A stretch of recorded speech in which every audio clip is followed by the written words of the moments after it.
A night that changed everything.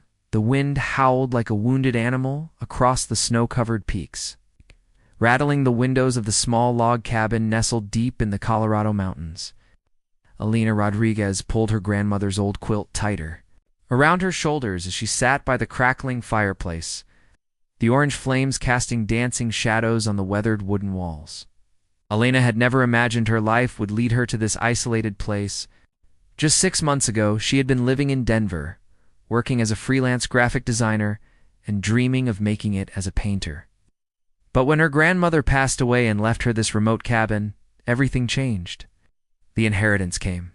With a catch, though: property taxes she could barely afford, and a constant stream of offers from developers wanting to buy the land. The cabin held too many precious memories for Alina to sell. Summer evenings spent on the porch with her grandmother, learning to paint watercolor landscapes. Winter nights by this very fireplace, listening to stories about the early settlers who had carved out a life in these unforgiving mountains. This place was her sanctuary, her connection to family roots, and her last hope of pursuing her art without the crushing pressure of city rent. When desperation meets kindness tonight, the storm had been building for hours. The weather reports called it a historic blizzard, the kind that could dump 3 feet of snow and cut off the mountain roads for days. Alina had stocked up on supplies, but she couldn't shake the feeling of vulnerability that came with being completely alone in such harsh conditions. She was adding another log to the fire when the sound came. 3 sharp knocks on her front door. Alina froze, her heart suddenly racing. Who could possibly be out in weather like this? The nearest neighbor was 5 miles away. The mountain road was treacherous even in good conditions. The knocking came again, more urgent this time, followed by a man's voice calling through the wind. "Please, I need help. My son is sick." Alina approached the door cautiously, peering through the small window beside it. Through the swirling snow, she could make out the silhouette of a tall man holding what appeared to be a child in his arms. Her grandmother's voice echoed in her memory. Never turn away someone in genuine need. Alina, kindness is what separates us from the wilderness. Oh. Taking a deep breath, Alina unlocked the door and pulled it open. Oh. The wind immediately tried to tear it from her grasp as a man stumbled inside, snow covering his dark coat. He was cradling a young boy who looked pale and feverish. "Thank you," the man gasped, his breath forming white clouds in the sudden warmth. "I'm Gabriel Nash, and this is my son Tommy." Our car went off the road about a mile down the mountain. "Tommy has been running a fever all day, and I was afraid." Lena quickly closed the door against the storm and got her first clear look at her unexpected guests. Gabriel appeared to be in his mid-30s, with kind brown eyes and dark hair. Dusted with snow, despite his obvious exhaustion, he carried himself with a quiet strength that immediately put Alina at ease. The boy in his arms couldn't have been more than 8 years old, his cheeks flushed with fever.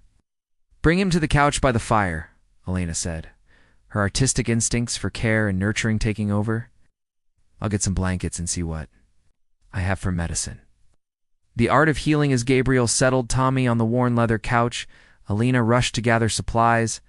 She found children's fever reducer in her first aid kit, filled a bowl with cool water, and brought several soft towels. Her grandmother had always been the unofficial town nurse, and Alina had absorbed some of that healing wisdom over the years. "How high is his fever?" she asked, kneeling beside the couch and gently placing her hand on Tommy's forehead. The boy's skin was burning hot. "It started this morning at 101, but it's been climbing," Gabriel replied, his voice tight with worry. "We were driving to the children's hospital in Denver when the storm hit. I thought I could make it through, but the visibility got so bad." He trailed off, clearly blaming himself. Alina began gently cooling Tommy's face with a damp cloth. "You did the right thing getting him inside. This storm would have been dangerous even for experienced mountain drivers." As she worked, she found herself stealing glances at Gabriel. There was something compelling about the way he watched over his son, the gentle way he brushed snow from Tommy's hair. Despite arriving as strangers in a crisis, Gabriel seemed genuinely grateful rather than demanding. "What's your name?" Tommy asked weakly, his blue eyes focusing on Alina with curiosity despite his illness. "I'm Alina," she said softly, continuing to cool his face. "This is my grandmother's cabin. Well, mine now, I suppose." "It's really pretty," Tommy mumbled, "like in a fairy tale." Alina smiled despite her concern. "Would you like me to tell you a story while the medicine starts working?" Tommy nodded. Alina launched into one of her grandmother's favorite tales, about a brave princess who lived in a mountain castle and helped lost travelers find their way home. As she spoke, she noticed Gabriel's posture gradually relaxing, though his eyes never left his son. Unexpected connections by midnight. Tommy's fever had broken, and he was sleeping peacefully under Elena's warmest quilts. Gabriel had insisted on staying awake to monitor him, so Alina made coffee, and they found themselves talking quietly by the fireplace.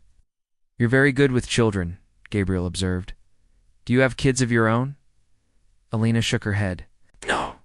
Family to speak of, actually. It's just been me and my art for the past few years." "Tommy's sweet, though. You're lucky to have him." "It's just been the two of us for 3 years now," Gabriel said quietly. "His mother died in a car accident when he was 5. Some days I feel like I'm barely keeping my head above water trying to be both parents." The raw honesty in his voice touched something deep in Elena's chest. "I'm sorry. That must be incredibly difficult. Most of the time, yes. But Tommy's resilient. He's taught me more about courage than I ever knew before." Gabriel paused, studying Elena's face in the firelight. "What about you? What brings an artist to live alone on a mountain?" Lena found herself opening up about her grandmother, about the pressure from developers, about her dreams of making a living from her paintings. Gabriel listened with genuine interest, asking thoughtful questions about her work and her connection to this place. "I'd love to see your paintings sometime," he said. "I have a feeling they capture something special about this landscape." There was something in his tone, a warmth that made Elena's pulse quicken. She hadn't felt this kind of immediate connection with anyone in years. Maybe it was the intimacy of the storm, the vulnerability of caring for his child, or simply the way Gabriel seemed to truly listen when she spoke.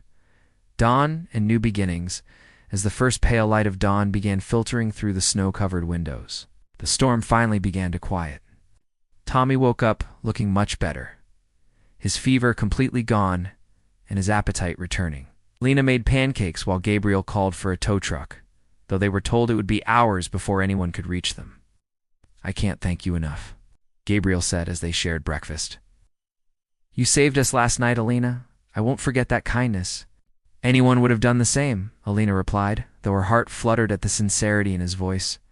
"No, not everyone would have. Trust me on that." Yes.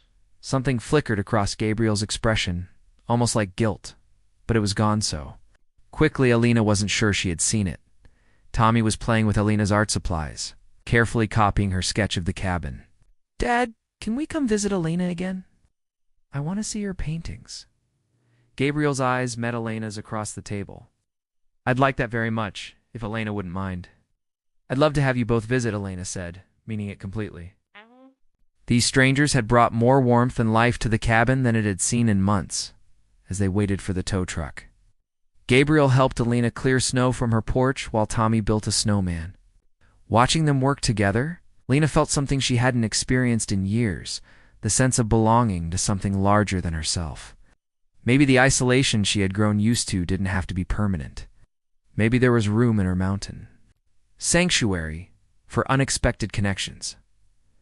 When the tow truck finally arrived and Gabriel loaded their few belongings, he pressed a business card into Elena's hand. "My number," he said simply, "in case you ever need anything, or if you'd like that." Alina watched their truck disappear down the mountain road, the business card warm in her palm. She looked at it briefly, Gabriel Nash, business development consultant, before tucking it into her pocket. Something told her this wouldn't be the last time she saw Gabriel and Tommy Nash as she stood on her porch, surrounded by the pristine beauty of fresh snow and endless mountain peaks. Alina felt a flutter of possibility she hadn't experienced in years. Sometimes she thought, the most unexpected storms brought the most beautiful changes. Little did she know that the card in her pocket would soon reveal a truth that would shatter everything she was beginning to hope for. Seeds of doubt. 3 weeks had passed since the blizzard. and Alina found herself thinking about Gabriel and Tommy more often than she cared to admit. Gabriel had called twice, checking on her and sharing updates about Tommy's recovery. It's there.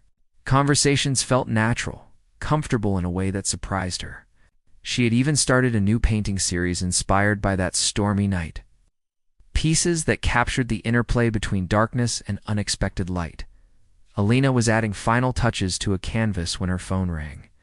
The caller ID showed a number she didn't recognize, but when she answered, a familiar voice greeted her. "Alina, it's your Uncle Vincent. I hope you're doing well up there in the mountains." Alina's stomach tightened. Vincent Reeves had been her grandmother's younger brother, but they had never been close. He lived in Denver, worked in real estate, and had made it clear he thought Alina was foolish for keeping the cabin instead of selling it for a substantial profit. "Hello, Uncle Vincent. What can I do for you?" "I'm calling because I have some news that might interest you. I've been working with a development company that's very interested in your property. They're prepared to make an offer that would set you up for life, Alina. We're talking about enough money to buy a nice place in Denver and fund your art career for years." Alina walked to her window, looking out at the snow-covered peaks that had inspired her grandmother's stories. "I've told you before, I'm not interested in selling. This place means too much to me. Alina, be practical. You're struggling financially up there. I know the property taxes are killing you in winter. Heating bills alone must eat up most of your income. This company, Pinnacle Development Corporation, they understand the value of the land. They want to build something beautiful, a luxury resort that would bring jobs to the area." The name Pinnacle Development sent a chill through Alina, though. She couldn't place why it sounded familiar. "I appreciate your concern, but my answer is still no." Vincent's tone shifted, becoming more aggressive. "Look, I'm trying to help family here, but with or without your cooperation, development is coming to that mountain. You can either profit from it or be forced out when you can't afford to stay anymore." After Alina hung up, his words lingered like a threat. She tried to shake off the unease, but something about the call felt wrong. Vincent had never shown interest in her welfare before, so why was he suddenly so concerned about her financial situation? The business card that evening, Alina was organizing her desk when Gabriel's business card fell out of a book where she had been using it as a bookmark. As she picked it up, she read the text more carefully than she had that first morning. Gabriel Nash, Business Development Consultant. The company logo at the bottom was small, but when Alina looked closer, her blood ran cold. Pinnacle Development Corporation. Alina stared at the card, her hands beginning to shake. It had to be a coincidence. Gabriel couldn't possibly be connected to the company trying to pressure her into selling. But as she sat there, memories from that night began taking on a different tone. Gabriel's questions about her living situation, his interest in her financial struggles, the way he had asked about her connection to the land. She grabbed her laptop and searched for Pinnacle Development Corporation. Their website showcased luxury resorts in pristine natural settings, each one boasting about transforming underutilized wilderness areas into profitable destinations. When she clicked on the staff directory, Gabriel's professional photo stared back at her. Senior Acquisition Specialist, Mountain Properties Division. Alina felt like she was going to be sick. Every kind word, every moment of connection, every gentle interaction with Tommy, had it all been calculated? Had Gabriel orchestrated the entire encounter, somehow knowing she would be too kind-hearted to turn away a sick child? Confronting. The truth, Alina's hands trembled as she dialed Gabriel's number. He answered on the second ring, his voice warm and familiar. "Alina, I was just thinking about you. Tommy's been asking when we can visit again." "Cut the act, Gabriel," Alina said, her voice sharp with hurt and anger. "I know who you really are. I know about Pinnacle Development." Silence on the other end of the line stretched for several long seconds. When Gabriel finally spoke, his voice was different, more careful, more distant. "Alina, let me explain. What? How you used your sick child to manipulate me? How you pretended to care about my art, my life, my connection to this place, all while planning to destroy it?" "It wasn't like that," Gabriel said urgently. "Yes, I work for Pinnacle, but that night in the storm, that was real. Tommy was genuinely sick, and you saved us. Everything I felt, Everything we talked about, none of that was fake. Alina laughed bitterly. How convenient. The acquisition specialist just happened to end up stranded at the exact property his company wants to develop. What are the odds? I know how it looks, but you know how it looks because you planned it to look that way, Alina interrupted. Was the car accident even real? Or did you stage the whole thing to get inside my defenses? Alina, please, just let me see you. Let me explain in person. You deserve to know the truth. The truth.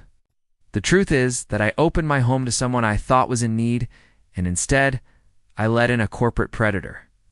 The truth is that I'm a fool who fell for the oldest trick in the book. Alina ended the call and immediately blocked Gabriel's number.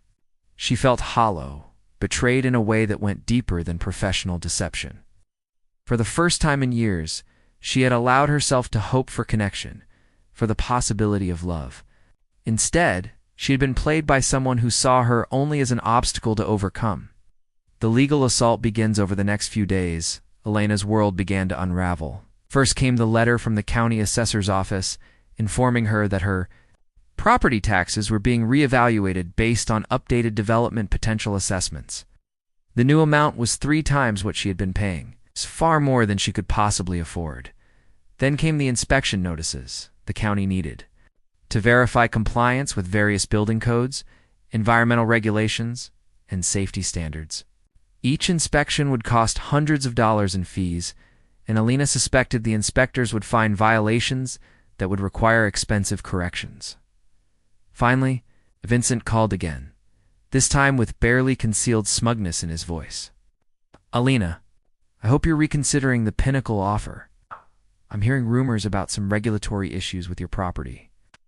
It would be such a shame if you lost everything in legal fees and penalties when you could walk away wealthy instead. You're behind this, aren't you? Alina accused. You and your development company friends are trying to force me out. I'm trying to save you from yourself, Vincent replied coldly. That land is too valuable to waste on your little artistic fantasy. Grandmother was sentimental about that old cabin, but she's gone now. It's time to be practical. Alina realized with growing horror that her own uncle was actively working against her.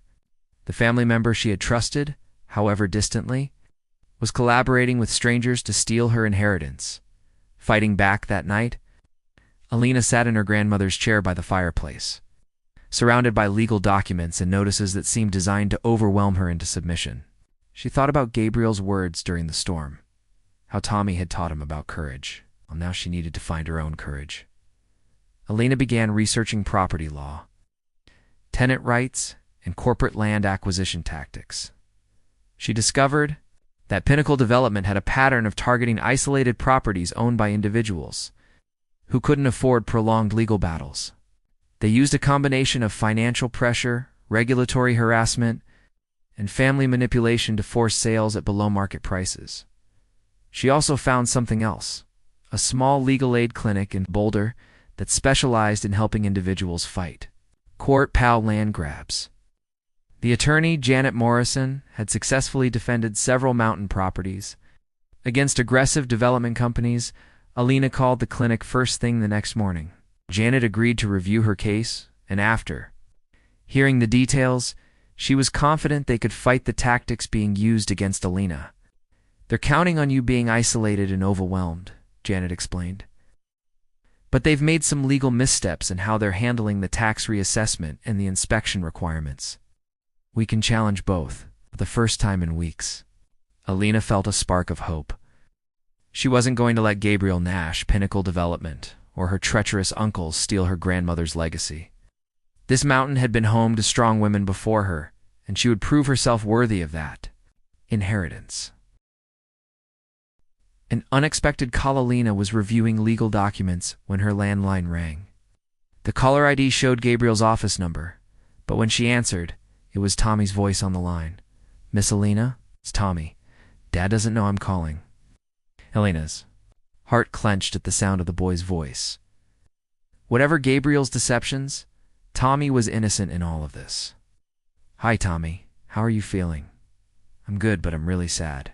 Dad won't tell me why we can't visit you anymore. He just gets this really sad look when I ask about you. Did something happen? Did I do something wrong? Alina closed her eyes, fighting back tears. No, sweetheart, you didn't do anything wrong. Sometimes grown-ups have disagreements that have nothing to do with kids. But you were so nice to us, and Dad was happier after we met you than he's been. Since Mom died, I don't understand why we can't be friends anymore.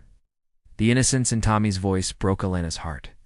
She had been so focused on Gabriel's betrayal that she hadn't considered how this situation might be affecting the child who had done nothing but accept her kindness with gratitude. Tommy, where are you calling from? Dad's office? He's in a meeting, but I heard him talking to his boss about being sad about hurting someone. I think he was talking about you. Lena felt her resolve wavering. Could Gabriel's regret be genuine? Or was this another manipulation using his son's innocence to get to her? Tommy, I need you to hang up now and not tell your dad you called. Me, okay? This is between grown-ups, and it's not your job to fix it, okay? But Miss Alina, I really miss you. And I think Dad does too. After Tommy hung up, Alina sat staring at the phone. The child's words echoed in her mind, mixing with memories of Gabriel's gentle care for his son. The vulnerability in his voice when he spoke about his wife's death, the way he had listened to her dreams with genuine interest. Had she been wrong to assume the worst? Or was Gabriel Nash exactly the kind of man who would use his own child's feelings as weapons in a corporate battle? Alina looked out at the mountains that had sheltered her family for generations. Tomorrow, she would continue, fighting for her home. But tonight, she couldn't shake the feeling that the battle lines in this war weren't as clear as she had thought. The question that haunted her as she tried to fall asleep was simple but terrifying. What if Gabriel's feelings had been real, even if his job was not? And if they were real, what was she supposed to do with that truth? The unexpected Alina woke to the sound of someone chopping wood outside her cabin. Grabbing her grandmother's old baseball bat, she peered through the window and was shocked to see Gabriel splitting logs near her woodpile. He had traded his business suit for worn jeans and a flannel shirt. And there was something different about his posture, less polished, more authentic.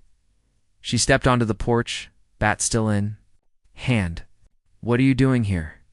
Gabriel looked up, sweat beading on his forehead despite the cold morning air. Your wood supply is running low. Mountain winters are harsh. You'll need more than what you have. I can take care of myself, Alina said, coldly, though she noticed he was right about the wood. I know you can. Gabriel set down the axe and faced her directly. Alina, I quit Pinnacle Development yesterday. A simple statement hit her like a physical blow. What? I turned in my resignation and told them I wouldn't be handling your case anymore. I also told them exactly what I thought about their tactics. The tax manipulation, the inspection harassment, using your uncle to pressure you. They weren't happy. Lena stared at him, trying to process what he was saying. Why would you do that? That job was your livelihood. Gabriel stepped closer, his brown eyes intense and sincere. Because what we had that night, what I felt when I got to know you, that was real. It's more real than anything I've experienced since my wife died. I couldn't be part of destroying something you love. The whole truth. Alina lowered the bat but kept her guard up. So you're telling me that stumbling onto my property was just a coincidence? Gabriel ran a hand through his hair, looking uncomfortable. Not exactly. I had been assigned to research your property to find ways to pressure you into selling. I knew where you lived, and I had planned to introduce myself at some point to assess the situation. Alina felt her anger flaring again, so it was all calculated. No, listen to me. Gabriel interrupted urgently. Yes, I knew where you lived. But Tommy and I were genuinely on our way to Denver for his medical checkup when the storm hit. His fever was real, the car accident was real, and my desperation to find help was completely real. When I saw the light in your cabin window, I recognized the address. But in that moment, I wasn't thinking about my job. I was thinking about my sick son. Alina searched his face, looking for signs of deception, and after. You saw how I lived, how much this place meant to me. After I realized I couldn't go through with it, every conversation we had, every moment I spent watching you care for Tommy made it clearer that I was on the wrong side of this fight. You weren't just a property owner to manipulate. You were a woman building a life, protecting a legacy, following your dreams despite incredible odds. Gabriel's voice softened. Alina, I've spent 3 years since my wife died just going through the motions. Work, caring for Tommy, existing but not really living.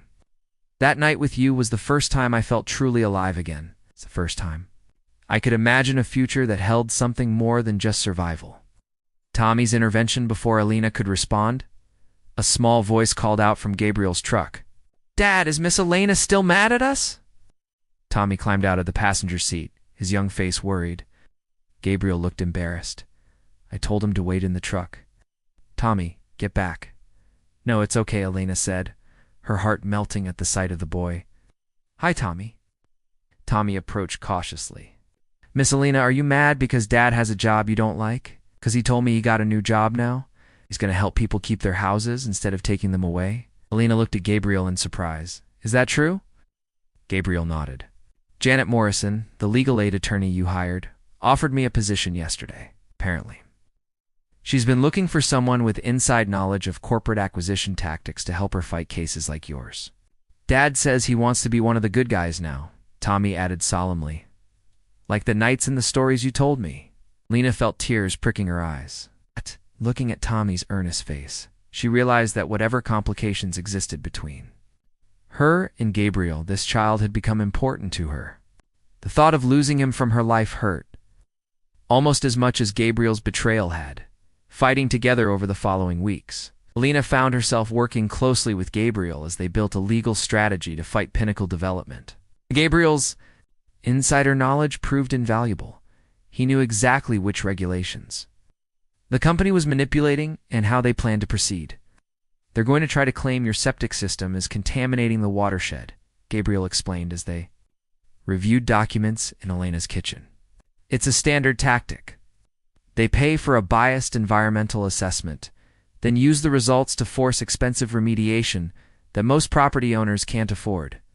Elena watched him work, noting how different he seemed now. The polished corporate veneer had been replaced by genuine passion for justice, and he explained legal strategies, his eyes lit up with the same intensity she felt when discussing her art. "Why did you stay in that job for so long if you knew what they were doing?" she asked one evening as they prepared dinner together. Gabriel was quiet for a moment, helping Tommy with a puzzle at the kitchen table. "After Sarah died, my wife, I was drowning. Tommy needed stability, and Pinnacle offered good money and benefits. I told myself I was just doing what I had to do for my son. But the truth is, I was numb. It was easier to not think about the ethics of what I was doing." He looked at Alina with regret in his eyes. "Meeting you changed that. You reminded me that there are things worth fighting for beyond just financial security." The hearing the day of the county hearing arrived cold and clear. Lena walked into the municipal building flanked by Gabriel and Janet Morrison, feeling more confident than she had in months. Across the room, she spotted her Uncle Vincent sitting with several men in expensive suits. Obviously the Pinnacle Development team. Vincent's expression when he saw Gabriel was priceless. His face went through a series of emotions, confusion, recognition, and finally rage as he realized his former ally had switched sides. Ladies and gentlemen, Janet began her presentation. "We're here today because Pinnacle Development Corporation has engaged in a systematic campaign of harassment and manipulation designed to force Ms. Rodriguez off her legally owned property. What followed was a methodical dismantling of Pinnacle's tactics."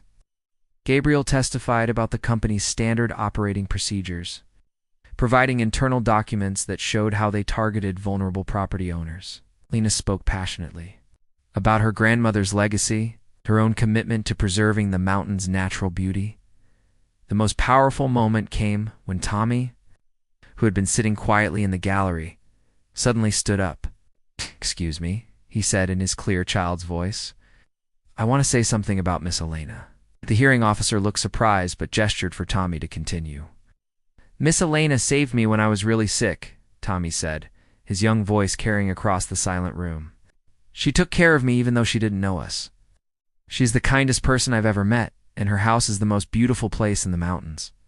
It would be really mean to take it away from her." It wasn't a dry eye in the room when Tommy finished. Even some of the Pinnacle representatives looked uncomfortable.